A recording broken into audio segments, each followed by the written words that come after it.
Gloria al Señor. Allí en el libro de Hechos, capítulo 17, a partir del verso 1 al versículo 9, tenemos ahí Lucas, es el autor del libro de Hechos, nos cuenta cómo Pablo llega a esa ciudad y cómo predica el Evangelio. Tiene un ministerio efectivo, pero también a la par de esa efectividad se levantó la hostilidad de aquellos judíos que rechazaban el mensaje del apóstol Pablo. Así que vamos a seguir allí en Primera de Tesalonicenses 4.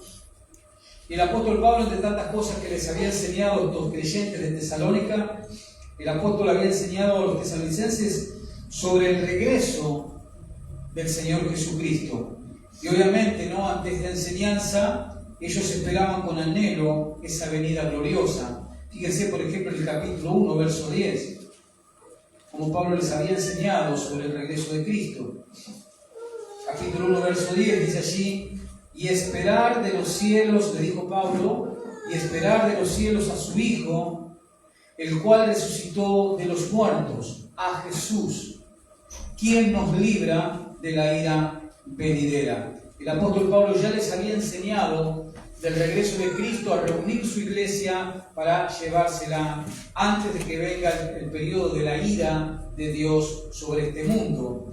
Pero ¿qué estaba pasando? Al parecer estaban demasiado deseosos de ese regreso, ¿no?, del regreso de Jesús, y querían estar seguros de que no se iban a perder el regreso, estos creyentes de Tesalónica. Y este deseo ferviente que ellos tenían por el regreso de Cristo los llevó a la idea errónea de que, a la luz de su regreso, las responsabilidades temporales no importaban. Y de eso va a hablar un poco el apóstol Pablo en el versículo que vamos a leer, en el versículo 4. Y debido a esta mala comprensión, a este error que estaban teniendo, de que Pablo les había enseñado de que Cristo iba a regresar a recogerlos, a recoger su iglesia, ellos habían caído en el error de que las tareas y las responsabilidades temporales no eran tan importantes, ¿no? Habían caído en ese error, y debido a estos errores que ellos estaban teniendo, Pablo necesitaba corregirlos, necesitaba enfocarlos, y les dio 4 exhortaciones prácticas que vamos a ver en estos versículos que vamos a leer ahora. Y estas 4 exhortaciones prácticas hablan sobre que tenían que amarse los unos a los otros, llevar vidas tranquilas, preocuparse por sus quehaceres y trabajar con sus manos, en este caso. Son 4 exhortaciones que Pablo les va a dar para enfocarlos correctamente de que la espera del Señor Jesús debe ser a través de una vida equilibrada. No porque el Señor vaya a venir y su regreso es inminente. Fíjense que hace 2000 años, cuando Pablo escribe esta carta, estos creyentes de Tesalónica estaban aguardando inminentemente el regreso de Cristo por la iglesia. Cuanto más nosotros, que estamos 2000 años ya más adelantados, tenemos que estar siempre alertas de que el Señor en cualquier momento, en un abrir y cerrar de ojos, puede recoger su iglesia. Pero eso no indica de que nosotros tenemos que tirarnos a la pereza, ¿no? Como decimos, el Señor puede venir en cualquier momento, entonces no me voy a comprometer tanto con mi trabajo, voy a empezar a llevar una vida de pereza, total, el Señor en cualquier momento me lleva. Bueno, ese era el error que estaban cometiendo estos creyentes de Tesalónicas. Y obviamente, en vivir una vida equilibrada, hermano, mientras esperamos, mientras aguardamos el regreso de Cristo, llevar adelante una vida equilibrada va a ser también un buen testimonio para aquellos que nos rodean. Mientras esperamos, mientras aguardamos la inminente venida de Cristo a recoger su iglesia, nosotros también tenemos que llevar al mismo tiempo una vida equilibrada, una vida responsable, una vida de trabajo y enfocar en las cosas que tenemos que hacer. ¿Para qué? Para llevar una vida digna mientras estemos en la tierra. Pero también siempre aguardando, deseando en nuestro corazón el regreso de Cristo a llevarse a su iglesia. Vayamos allí al capítulo 4 de Primera de Tesalonicenses. Ya vimos el versículo 1 al 8. Eso lo vimos el domingo pasado. ¿No? Vimos que en esos versículos del 1 al 8 estuvimos estudiando de que Pablo les muestra a estos creyentes de Tesalónica la vida que le agrada a Dios, sobre todo la pureza moral. Eso lo cubrimos en estos 8 versículos que los vimos el domingo anterior. Y a colación a esto, véngase a Tito, un poquito más adelante, después de Timoteo, de segunda está Tito, y fíjese lo que dice con relación a una vida que agrada a Dios. Tito capítulo 2, versículo 11, de esta carta que escribe el apóstol Pablo a su discípulo Tito. Tito 2:11 dice allí Pablo: porque la gracia de Dios se ha manifestado. La gracia de Dios se ha manifestado ¿para qué? Para salvación a todos los hombres. Verso 12, enseñándonos esa gracia de Dios que es Cristo Jesús, esa gracia de Dios que se ha manifestado para la salvación de todos los hombres. Verso 12, enseñándonos que renunciando a la impiedad y a los deseos mundanos, vivamos en este siglo sobria, justa y piadosamente. Verso 13, aguardando la esperanza bienaventurada. ¿A qué se refiere esa frase, aguardando la esperanza bienaventurado? Se refiere al rapto de la iglesia, se refiere a cuando Cristo venga a recoger a su iglesia, que es lo que los tesalonicenses estaban esperando. Pero mientras tanto, Pablo dice que el creyente tiene que renunciar a toda clase de impiedad, a los deseos mundanos, y debe vivir mientras aguarda el regreso de Cristo de una manera sobria, justa y piadosamente. Eso es lo que Pablo le escribe a Tito, que tenía que enseñar Tito a las iglesias que estaban en la isla de Creta, donde Pablo envió a Tito a que ministrara en ese lugar. Lo mismo que Pablo les pidió a estos creyentes de Tesalónica en los primeros 8 versículos del capítulo 4 que ya estudiamos el domingo anterior. Pero ahora Pablo, en los versículos del 9 al 12, Pablo va a exhortar a esta joven iglesia al amor fraternal, y va a condenar en estos versículos el estilo de vida de pereza que muchos creyentes estaban llevando en la iglesia de Tesalónica, por el hecho de que estaban tan eufóricos en esperar el regreso de Cristo en su época, que habían dejado de ser responsables con sus trabajos y con sus responsabilidades. Por eso en estos versículos del 9 al 12, el apóstol Pablo los va a exhortar al amor fraternal entre ellos como creyentes, como iglesia, en su convivencia, y condena en estos versículos el estilo de vida de pereza que algunos de estos creyentes estaban llevando adelante. Leamos el versículo 9 hasta el versículo 12. Dice Pablo allí: pero acerca del amor fraternal no tenéis necesidad de que os escriba, porque vosotros mismos habéis aprendido de Dios que os améis unos a otros. Y también lo hacéis así con todos los hermanos que están por toda Macedonia. Pero os rogamos, hermanos, que abundéis en ello más y más, y que procuréis tener tranquilidad, y ocupaos en vuestros negocios, y trabajad con vuestras manos, de la manera que os hemos mandado, a fin de que os conduzcáis honradamente para con los de afuera y no tengáis necesidad de nada. Entonces aquí Pablo lo que está haciendo es exhortarlos al amor fraternal y condenar el estilo de vida perezoso que algunos de ellos, ya expliqué el por qué, estaban llevando adelante. Pero vayamos a poner la lupa ya en el versículo 9, donde Pablo dice allí: pero acerca del amor fraternal. Esa palabra, amor fraternal, en el griego es la palabra Filadelfia. Esa es la palabra en el griego. Lo importante es el significado de esa palabra Filadelfia, ¿no?, que Pablo utiliza aquí cuando escribe esta carta. El significado de esa palabra Filadelfia es amor, escuche bien, amor y cuidado que los cristianos deben sentir. Amor y cuidado que los cristianos deben sentir y demostrar hacia otros creyentes. Eso es lo que significa amor fraternal. amor y cuidado que los cristianos deben sentir y deben demostrar hacia otros creyentes. Míreme, hermano. Pablo exhorta a estos creyentes de Tesalónica y por implicación a nosotros que también somos creyentes. ¿A qué nos exhorta Pablo? Al amor fraternal. Lo que implica que cada uno de nosotros debemos sentir amor y cuidado hacia mi hermano. Amor y cuidado hacia mi hermano en todo momento. El apóstol Juan en su primera carta, en el capítulo 1, en el versículo 3 y versículo 18, el apóstol Juan nos exhorta diciendo: no amemos de lengua, sino de hecho y de verdad. Lo que Juan está diciendo allí, no amemos a los hermanos de palabra, sino demostrarlo con los hechos. Y eso es amor fraternal. Y a eso está exhortando el apóstol Pablo a esta iglesia de Tesalónica, a que se amen fraternalmente. A que se amen fraternalmente. Verso 9, pero acerca del amor fraternal.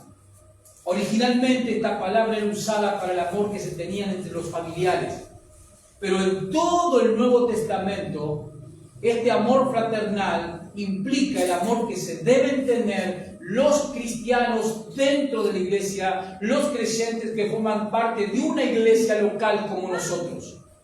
Nosotros somos exhortados por el Espíritu Santo a través de la pluma del apóstol Pablo al amor fraternal, lo cual implica amor y cuidado que debemos sentir y demostrarnos los unos a los otros. Y en ese amor tenemos que soportarnos, aguantarnos, perdonarnos, como habló en la apertura nuestro hermano Leo en la carta de Filemón, al perdón, a perdonarnos, a servirnos, a cuidarnos, a protegernos, y eso debemos practicarlo dentro de la iglesia. Pero acerca del amor fraternal, dice el apóstol Pablo. Venga conmigo a Romanos capítulo 12, y fíjese que Pablo, cuando le escribe a los creyentes de Roma, también hace hincapié en esta clase de amor, que es el que tenían que practicar los creyentes, y debemos practicar los creyentes que formamos parte de una iglesia local. Romanos capítulo 12, versículo 10. Romanos 12, versículo 10. Fíjese que Pablo dice, en todo el capítulo 12, está exhortando a los creyentes de Roma cómo deben ser los deberes cristianos, ahora que eran creyentes en Cristo. Fíjese el título que tú tienes en el capítulo 12. En su Biblia va a aparecer un título que dice deberes cristianos. Léalo en su casa después para que usted se edifique con eso, que eso le va a ayudar a cómo usted tiene que convivir con los otros hermanos en la iglesia. Porque todo creyente ha sido llamado a ser parte de una iglesia local, la cual es el cuerpo de Cristo. Dice en el versículo 10, amaos. Escuchen, amaos, dice Pablo, es un mandato tan imperativo, amaos los unos a los otros. ¿Cómo, Pablo? ¿Qué dice? Con amor fraternal. Amaos los unos a los otros con amor Filadelfia, con amor fraternal, lo cual significa tener amor y cuidado con mi hermano. Y no de palabras, sino de acciones. Yo el amor lo tengo que demostrar por acciones. El amor bíblico no son filosofías, no son palabras, son acciones, y debo entender esa verdad. Yo debo demostrar todo el tiempo que amo a Dios. No alcanza con decir con palabras yo amo a Dios. Porque Jesús mismo nos enseñó, si me amáis, ¿qué dijo Jesús? Guardad mi palabra. Demostrámelo si me amás. El amor bíblico es acción. El amor es y parte de la voluntad. El amor bíblico parte de la voluntad. Es cuando yo pongo mi voluntad en acción. ¿A qué? A servir, a cuidar, a proteger a mi hermano. Lo demuestro con acción. Eso es amor fraternal. Y ese es el único amor que debe reinar en una congregación. Y en ese amor nos ayudamos, nos servimos los unos a los otros, nos ayudamos los unos a los otros, nos perdonamos los unos a los otros, nos soportamos los unos a los otros. Porque somos una congregación de pecadores. Salvados, perdonados, pero pecadores. Mientras estemos en este cuerpo. Fíjese en el libro de Hebreos también, el autor de esta carta a los Hebreos, como también va a hablar sobre el amor fraternal en el último capítulo de esta carta, capítulo 13, versículo 1, el autor también de esta carta, que obviamente sabemos que es el Espíritu Santo, el autor humano no sabemos quién fue, dice así el capítulo 13, verso 1, permanezca el amor que, ¿qué tipo de amor? Fraternal. ¿Cuál es el tipo de amor que tiene que permanecer en la iglesia local? El amor fraternal, Filadelfia, el cual significa amor y cuidado que los cristianos deben sentir y demostrar unos hacia los otros. Ese es el amor de la congregación que se deben tener los hermanos. Aquí claramente el autor de esta carta dice permanezca. Tiene que permanecer algo en la iglesia, dice este autor. ¿Qué tiene que permanecer en la iglesia? El amor fraternal. Ese amor servicial, ese amor de cuidado, ese amor que se practica, ese amor que se demuestra entre unos hacia los otros, todo el tiempo. Y esa iglesia va a crecer como fuerte, sin fisuras, firme, porque se cuidan unos a otros, se aman unos a otros, con amor fraternal. Volvamos a Tesalonicenses, allí el versículo 9. Dice Pablo, pero acerca del amor fraternal. Pablo les había enseñado que Dios es un Dios de amor. También les había enseñado eso el apóstol Pablo. Y que Dios, que es un Dios de amor, en su amor los había escogido. A estos creyentes de Tesalónica los había escogido para salvación. Y ese amor debían demostrarlo. Porque dice Pablo en Romanos 5:5 que el amor de Dios fue derramado en nuestros corazones por el Espíritu Santo que nos fue dado. O sea que no tenemos excusa los creyentes, los que realmente somos creyentes verdaderos, genuinos, no tenemos excusa, no podemos decir, no, yo al hermano me cuesta aguantarlo, me cuesta soportarlo. No tienes excusas, porque si tú tienes el Espíritu Santo, lo cual implica que eres un verdadero cristiano, el Espíritu Santo ha derramado en tu corazón el amor de Dios para que tú puedas amar. Entonces el mandato es, debes amar. Como dijo el autor de Hebreo, permanezca el amor fraternal entre ustedes. O como dijo Pablo en Romanos 12:10. Amaos los unos a los otros, dijo Pablo en Romanos 12:10 que recién leímos. Amaos los unos a los otros con amor, dijo Pablo, fraternal.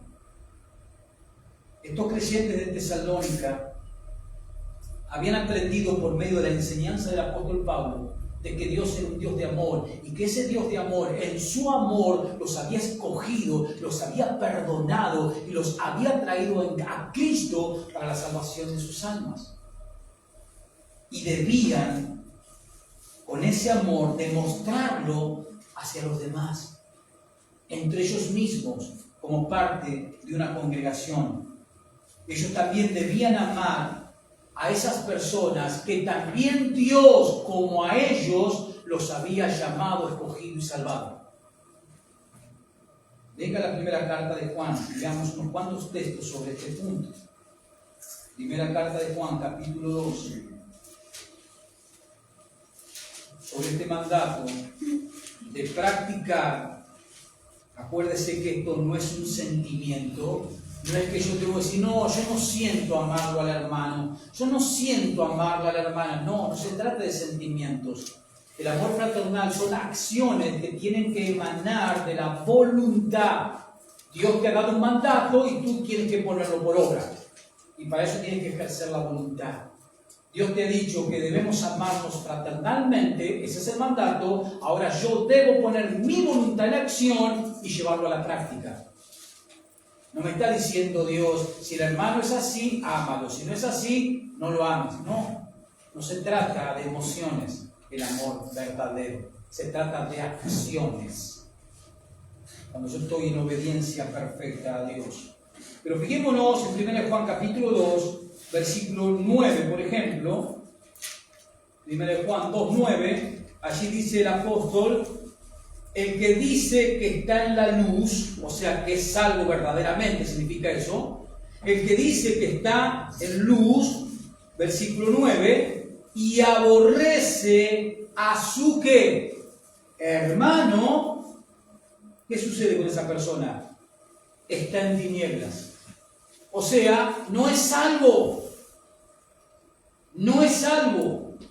El que dice que está en la luz y aborrece a su hermano está todavía en tinieblas. Verso 10. El que ama a su hermano, amor fraternal, permanece en la luz. O sea, está en Cristo, está en la verdad, permanece en la luz. Y en él no hay tropiezo. Verso 11. Pero el que aborrece a su hermano está en tinieblas y anda en tinieblas y no sabe a dónde va, porque las tinieblas le han cegado los ojos.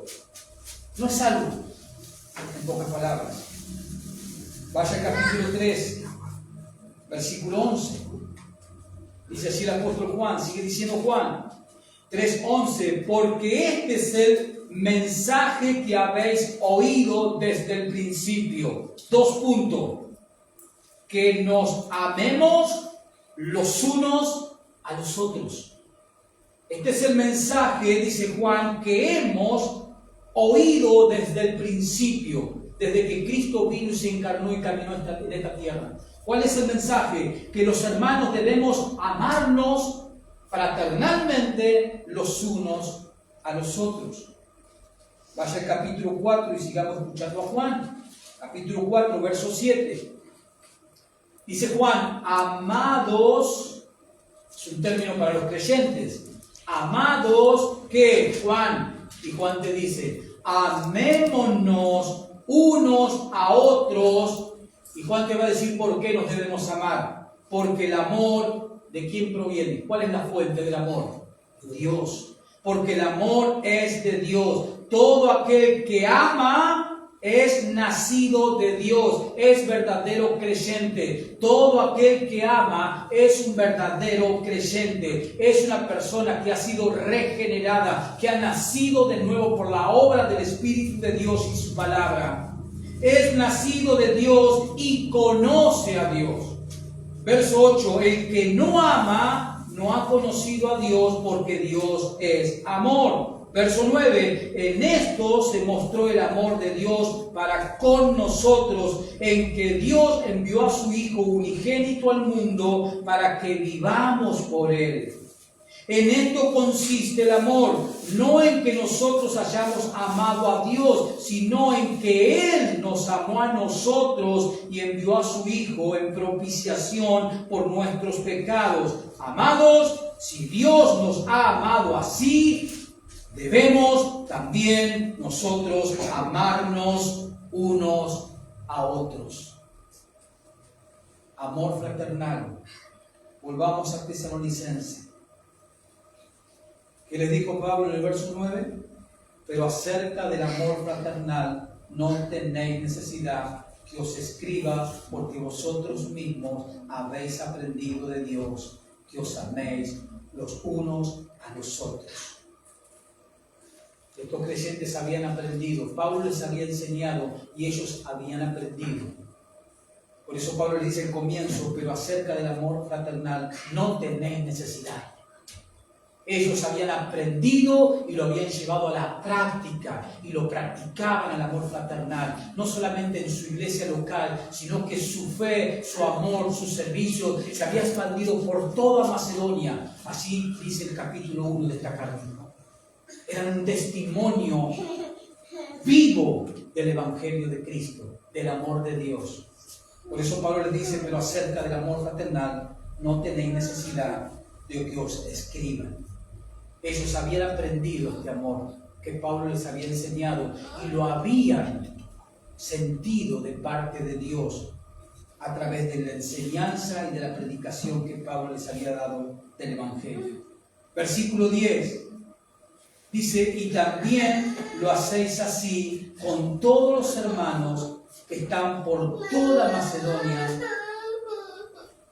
Lo estaban practicando con todos los hermanos. ¿Se acuerdan el contexto histórico? Tesalónica era una ciudad que formaba parte de una provincia. ¿Qué provincia? Macedonia. O sea que estos creyentes de esta iglesia de Tesalónica habían salido de sus límites de su ciudad y estaban infectando positivamente con ese servicio, con ese amor a los demás cristianos de otras congregaciones de la provincia de Macedonia. Claramente, hermanos. Verso 10. Y también lo hacéis así con todos los hermanos que están por toda Macedonia.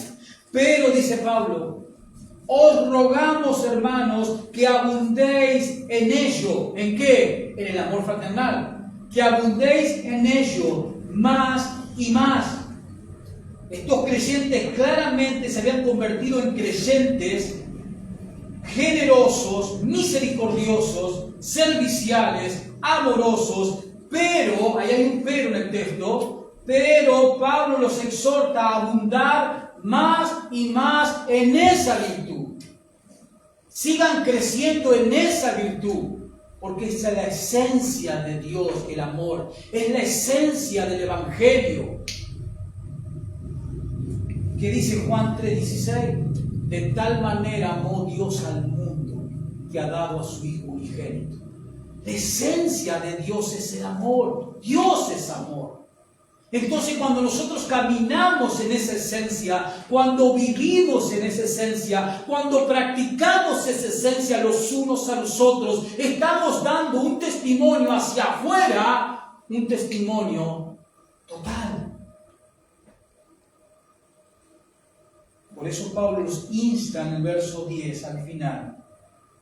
Pero, dice Pablo, os rogamos, hermanos, que abunden más y más y más en esta virtud, en esta acción de amarse y amar a los demás hermanos que no sean parte de esa congregación. Versículo 11, dice el apóstol allí: y que procuréis tener tranquilidad. Y que procuréis tener tranquilidad. ¿Se acuerdan la apertura, lo que dije? Estos creyentes habían sido enseñados por el apóstol Pablo de que Cristo en cualquier momento podía aparecer para recogerlos y llevarlos a su reino. Y todo eso los había llevado a muchos de ellos a estar eufóricos, y esa euforia los había llevado a muchos de ellos a no ser responsables con sus vidas cotidianas de todos los días. Eso Pablo le dice acá en el verso 11: y que procuréis tener tranquilidad. Pablo los anima a que sus relaciones personales no provoquen problemas en su vida social con las demás personas, con los demás habitantes, con los demás vecinos de cada uno de ellos. Vivan tranquilos, vivan equilibrados, le está diciendo el apóstol Pablo, en su vida social. Venga conmigo a Romanos nuevamente, al capítulo 12, pero ahora al versículo 17, que nos enseña allí el apóstol Pablo sobre cómo debemos vivir en la sociedad. Romanos 12, versículo 17. 12, 17. Acuérdense en que todo el capítulo 12 habla de los deberes que tenemos que llevar adelante como creyentes. Versículo 17 dice el apóstol Pablo: no paguéis a nadie mal por mal. Estate tranquilo, no le pagues a nadie, por más que te haya hecho lo que te haya hecho. No le pagues a nadie mal por mal. Procura lo bueno delante de todos los hombres. Verso 18. Si es posible, en cuanto dependa de vosotros, estad en paz con todos los hombres. Así debemos movernos en la sociedad. Y así estaremos dando testimonio genuino, verdadero del Evangelio de Cristo.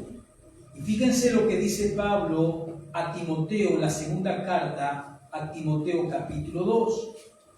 Segunda de Timoteo capítulo 2.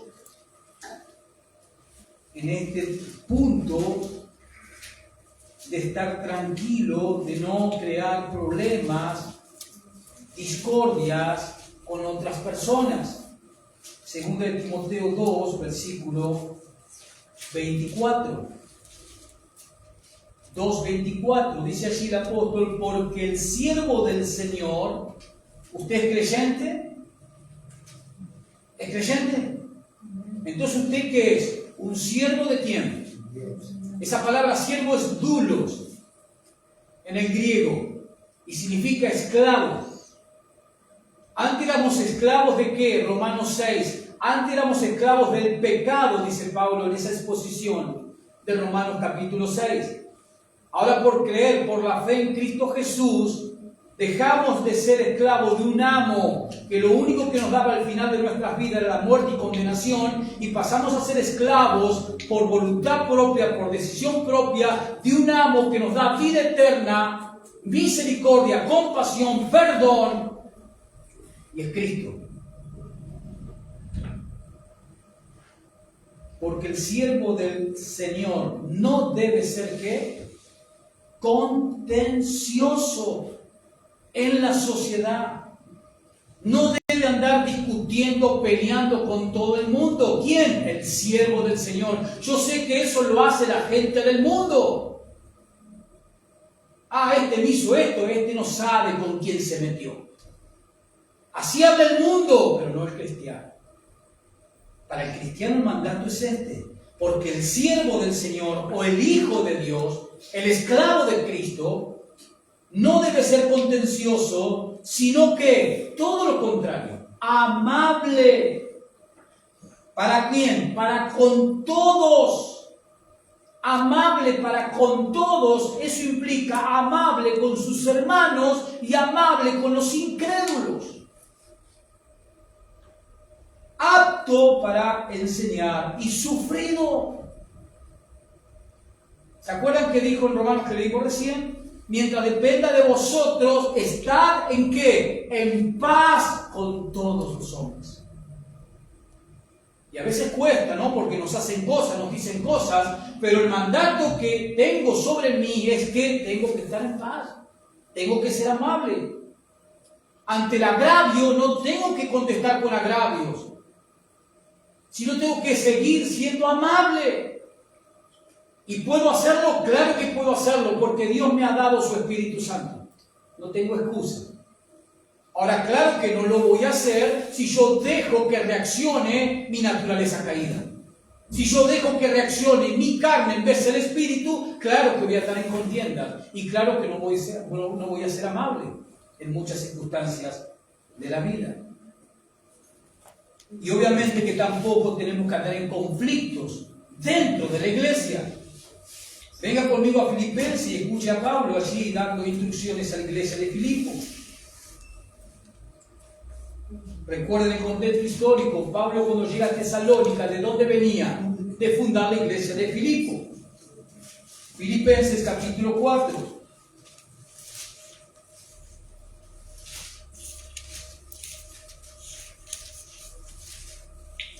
Ni tampoco dentro de la iglesia tenemos que estar creando conflictos.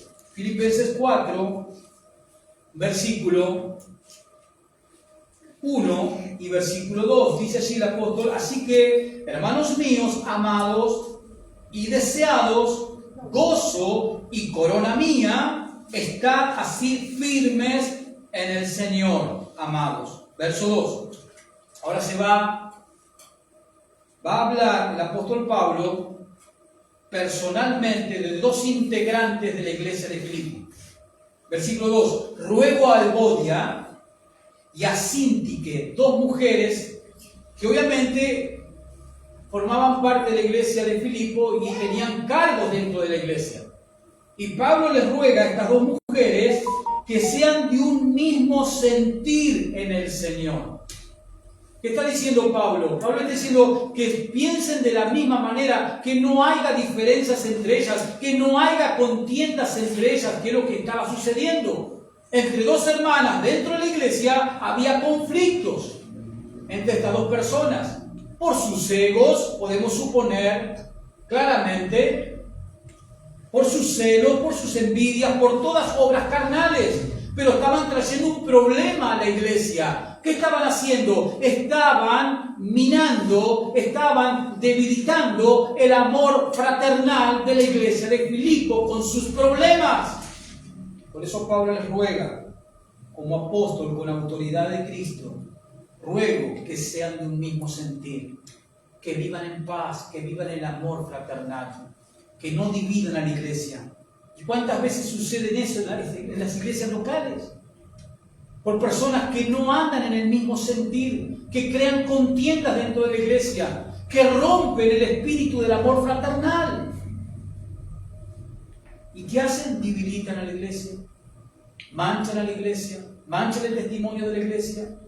Por eso qué importante que es conocer las Escrituras, conocer las cartas paulinas, conocer las cartas de Juan, las cartas de Pedro, leer todas las instrucciones y ponerlas por obras para llevar una vida acorde a la voluntad de Dios.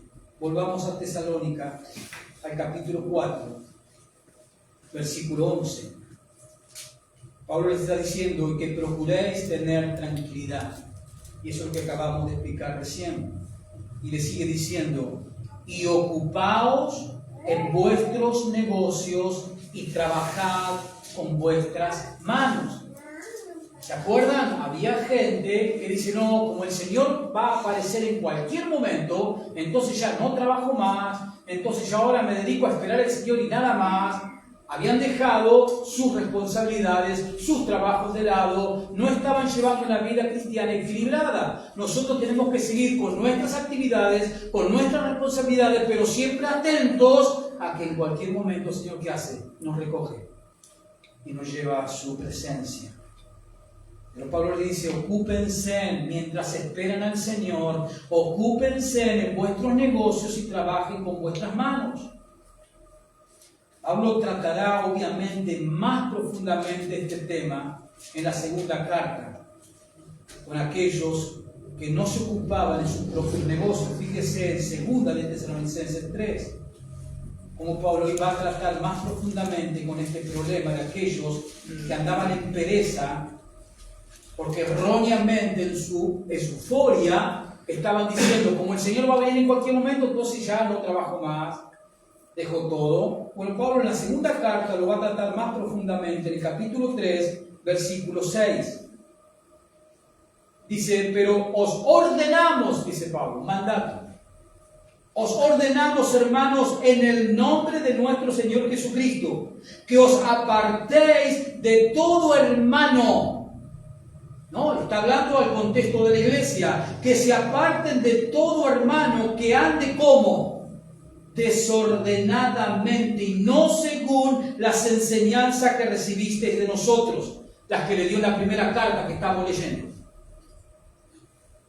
Que aprendiste de nosotros, verso 7, porque vosotros mismos sabéis de qué manera debéis imitarnos, pues nosotros no anduvimos desordenadamente entre vosotros, no comimos de balde el pan de nadie, sino que trabajamos con afán y fatiga día y noche para no ser gravoso a ninguno de vosotros, no porque no tuviésemos derecho, sino por daros nosotros mismos un ejemplo para que nos imitéis. Porque también cuando estábamos con vosotros os ordenábamos esto: si alguno no quiere trabajar, tampoco coma. Aquí Pablo en el capítulo 3 de la segunda carta trata más profundamente este punto que estamos leyendo en el versículo 11, cuando él les dice en el verso 11, ocupaos en vuestros negocios y trabajen con vuestras manos. Y en la segunda carta le dice, si hay alguno que todavía no entendió, no está llevando adelante las instrucciones que les dimos, a esa apártense de ese hermano que anda desordenadamente. Por el contexto de esa euforia que muchos tenían dentro de la iglesia con relación al regreso del Señor Jesucristo. Y cuando Pablo dice, trabajen con vuestras manos, Tenemos que entender el contexto cultural también de esta época en la cual Pablo escribe. La cultura griega veía con menosprecio el trabajo manual.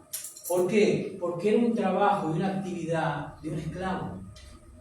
Entonces el griego libre, trabajar con las manos, lo veía como algo, algo feo, algo horrible, algo degradante. Pero las iglesias en el primer siglo estaban compuestas en el 90% por gente que venía ¿de dónde? De la esclavitud. Y por los pobres. Y Pablo aquí, ¿qué hace? Dignifica el trabajo manual. Eso es lo que está haciendo Pablo cuando dice, y trabajen con vuestras manos. Pablo valora el trabajo manual. Ahora bien, el fin de estos mandatos del versículo 11, fíjense nuevamente el verso 11, y que procuréis tener tranquilidad, ya lo vimos, y ocupaos en vuestros negocios, y trabajad con vuestras manos de la manera que os hemos mandado. Ahora bien, el fin de estos mandatos del versículo 11 lo vemos claramente en el versículo que sigue. El fin, por ejemplo, de estar tranquilo, de llevar una vida cristiana tranquila dentro de la sociedad en la cual viven, de que se ocupen en sus trabajos, en sus negocios, que sigan trabajando, tienen un fin. ¿Cuál es el fin? Versículo 12. A fin de que os conduzcáis honradamente. A fin de que se conduzcan honradamente. Esa palabra honradamente significa respeto, dignidad.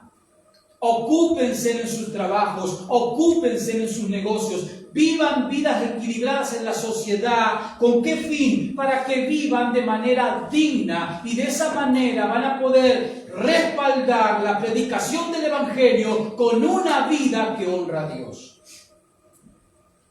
A fin, verso 12, de que os conduzcáis honradamente. Y dice, el verso sigue diciendo, para con los de afuera, es decir, los no cristianos.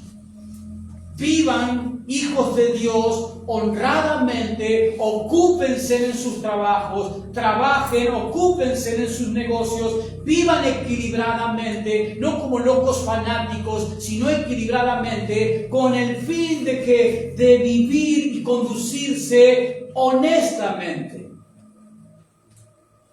con respeto hacia el prójimo, por más que sea incrédulo. Y de esa manera tu vida va a impactar al incrédulo.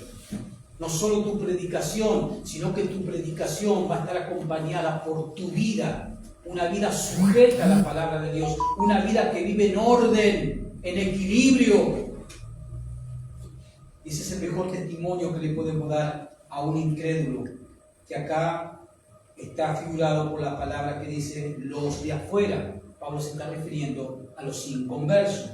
Venga conmigo a Colosenses para ver esto, en el capítulo 4, Colosenses 4, versículo 5. Ahí nomás, un poquito para atrás, no se vaya muy lejos. Colosenses 4, versículo 5. Escuchemos a Pablo escribiéndole a la iglesia de Colosa. Colosenses 4:5, Pablo les dice lo siguiente: andad sabiamente para con los de afuera. ¿Cómo tenemos que andar? ¿Con nuestra relación con el incrédulo? ¿Cómo? Sabiamente. ¿Y eso qué implica? Lo que Pablo les enseñó a los tesalonicenses. Viviendo de una manera como quieta, tranquila, ocupándonos en nuestros trabajos, trabajando, y porque si no trabajo tengo que andar pidiendo, si no, ¿cómo voy a vivir? ¿Y cómo queda un cristiano que ande pidiendo? ¿Qué clase de Dios está demostrando que tiene un cristiano que anda pidiendo por todos lados? Por eso Pablo le dice a los tesalonicenses, vivan como quietos, tranquilos, sabiendo de un Dios que te cuida, que te guarda, que te provee. Pero también ocúpense en ese trabajo que Dios te da. Ocúpense en sus ocupaciones, las que son amas de casa, en su ama de casa, en cuidar su hogar, cuidar sus hijos. De esa manera. Esa es la manera que Pablo acá usa la palabra sabiamente. En Colosenses 4:5, andad sabiamente para con los de afuera, redimiendo el tiempo. Redimiendo el tiempo. Y esa palabra, redimiendo el tiempo, significa aprovechar al máximo todas las oportunidades para evangelizar. Eso significa redimiendo el tiempo. Aprovechar toda oportunidad para dar testimonio de Jesús. Eso significa redimir el tiempo. Verso 6. Sea vuestra palabra siempre con gracia. O sea amable en tu forma de hablar. No andes a los insultos. Que no se te salga la cadena y digas cualquier barbaridad que se te venga. No, como hijos de Dios, no. Sea vuestras palabras siempre con gracia, sazonadas, o sea, prudentes, que no hieran, que no lastimen. Sean tus palabras con gracia, sazonadas con sal, para que sepáis cómo debes responder a cada uno. Porque si se te sale la cadena, no vas a saber cómo responder a cada uno, sino que vas a decir cualquier cosa. Y dentro de esa cualquier cosa, vas a decir agravios, insultos. Y vas a lastimar y herir a la persona que quizás mañana le tengas que hablar de Jesús. ¿Y cómo vas a hacer? No, ¿qué le voy a hablar de Jesús a este? Si el año pasado con este tuve una agarrada que le dije de todo. ¿Cómo voy ahora? ¿Viste por no ser prudente en tus palabras? Hay que redimir el tiempo, ser sabio como nos enseña la palabra de Dios, redimiendo el tiempo. Volvemos a Tesalonicenses 4, versículo 12. Dice Pablo, a fin de que os conduzcáis honradamente para con los de afuera y no tengáis necesidad de nada. Si usted se ocupa en sus labores, si usted se ocupa en sus trabajos, si usted se ocupa en sus negocios, si usted anda de una manera tranquila, ¿usted va a tener necesidad? No.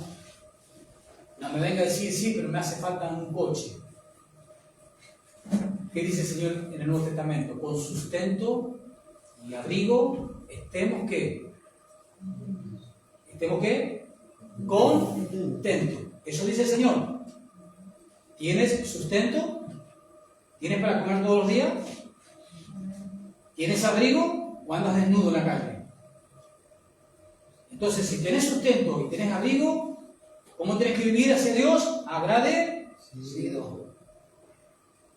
El falso evangelio de la prosperidad le enseña a la gente que no tiene que estar agradecido con sustento y abrigo. El falso evangelio de la prosperidad le enseña eso a la gente. Le hacen creer que Dios está para satisfacer todos sus deseos terrenales. ¿Querés auto? El Dios que nosotros predicamos acá te puede dar un auto. Si vos crees, si tenés fe, para el que tiene fe, todo es posible, te dicen. Mentiras satánicas, diabólicas. La palabra de Dios le dice al creyente, mientras tenga sustento y abrigo, y Él, Dios, es el que se ocupa de eso. Estate contento con eso. ¿Para qué? Como dice Pablo al final del 12, para que no tengamos necesidad de nada. Y de esa manera demos un testimonio poderoso ante la sociedad.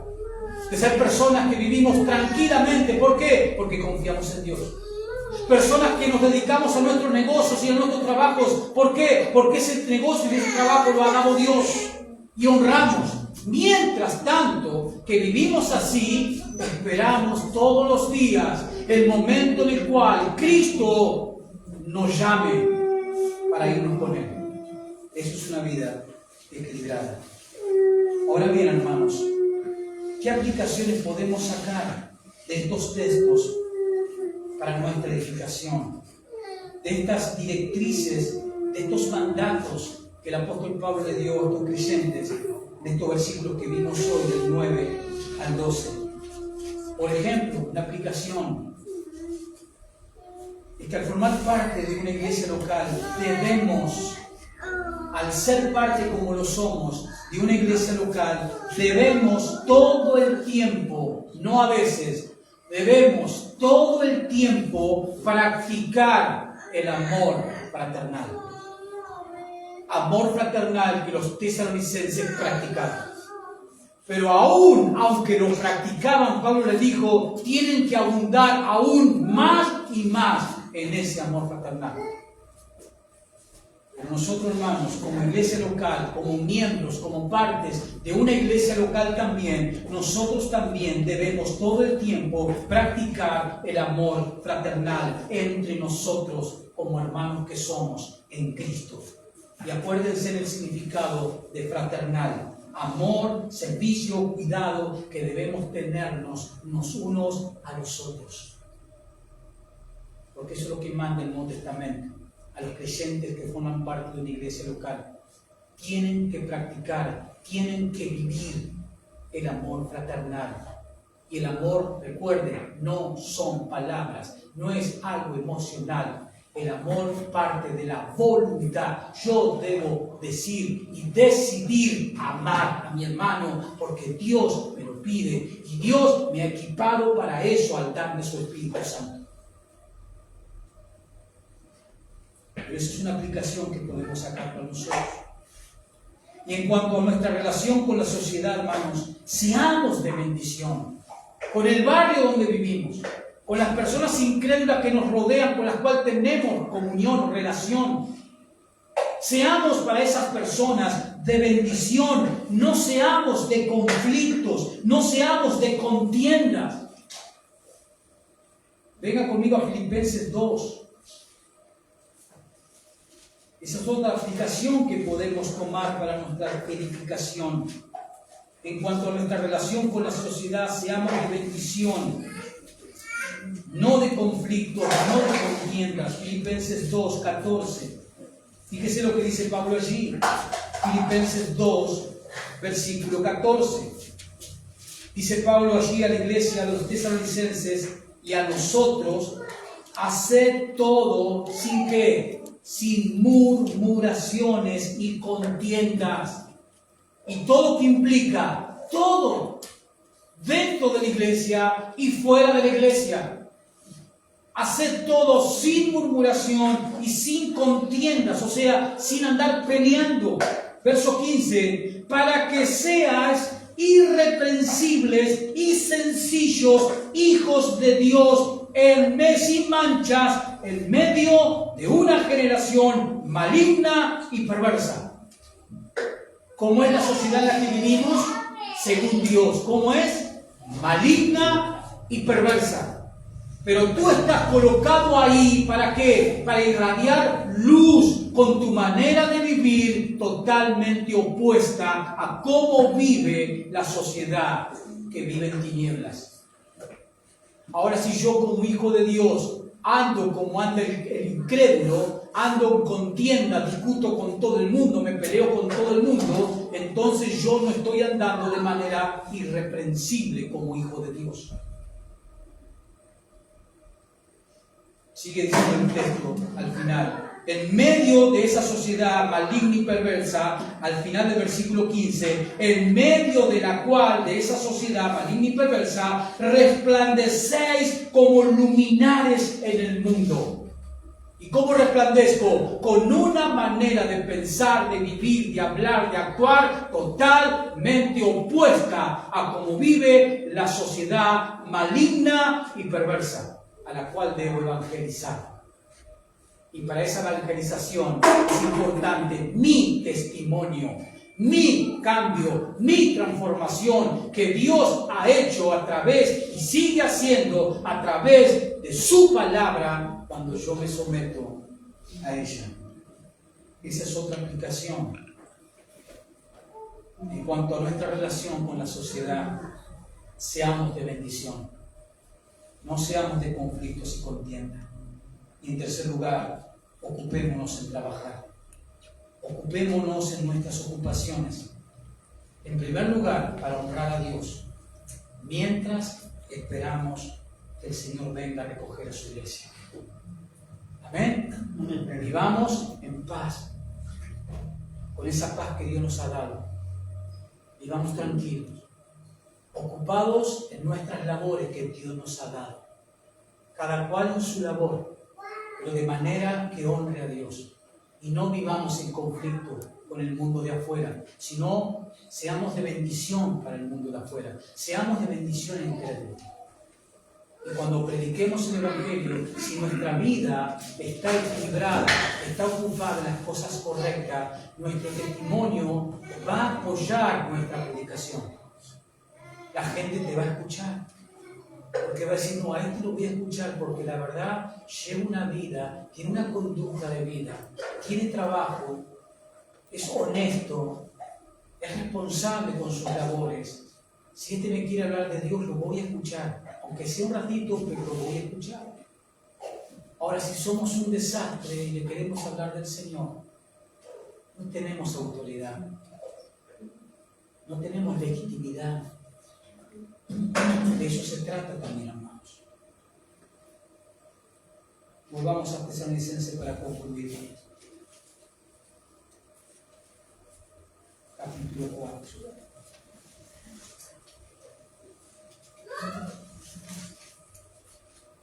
Versículo 9, que es el que estuvimos estudiando. Primera de Tesalonicenses 4, verso 9, pero acerca del amor fraternal, no tenéis necesidad de que os escriba, porque vosotros mismos habéis aprendido de Dios, que os améis unos a otros. Y también lo hacéis así con todos los hermanos que están por toda Macedonia.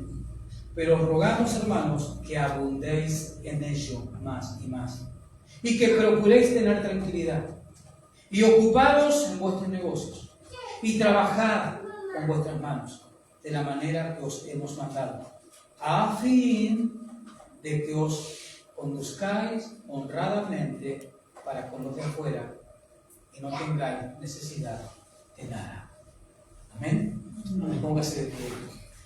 Señor, te damos muchas gracias por estar expuestos una vez más al poder santificador, al poder salvador de tu bendita, inerrante, infalible, toda suficiente palabra.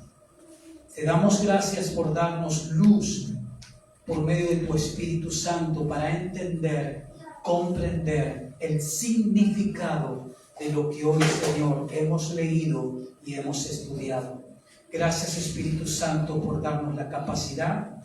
Gracias, Espíritu Santo, porque ahora tú vas a obrar en nosotros para ayudarnos a aplicar estas enseñanzas a nuestras vidas, para que podamos crecer, para que podamos ser edificados cada vez más conforme al carácter y a la imagen de Jesús, tu Hijo.